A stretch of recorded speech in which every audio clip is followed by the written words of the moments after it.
Hello everyone. If you don't know this, I play fighting games. That's over on my other channel. And I coach Dragon Ball Fighters, that's a fighting game. And something that I run into quite a bit is when I ask people to play tournaments, and I think tournaments are a great way to improve. People always tell me that they don't know where to find them. They don't know where the links are, who's hosting them, where the sites are, etc. They find it tedious, difficult. And so what I've done is I've made this app, right? So let me just clear this. And let me log myself out. That's my credentials file, and I'll just run this real quick. This is a bad file because I can run this automatically every single day, so I don't have to do this manually.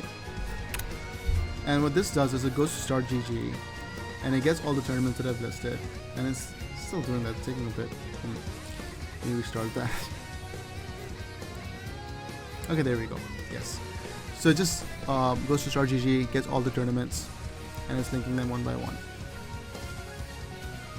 And again, this just happens automatically. I don't have to do this. And since I logged out earlier, it's gonna ask me to log in. It's a one-time process, all good. There we go.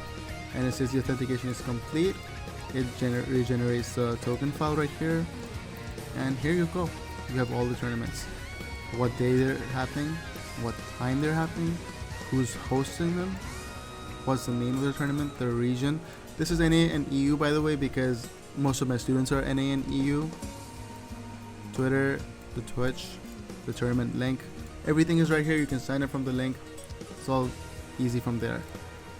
And if you want to use this, you can use the link in the description below for my Git. And I hope you find this useful. Thank you.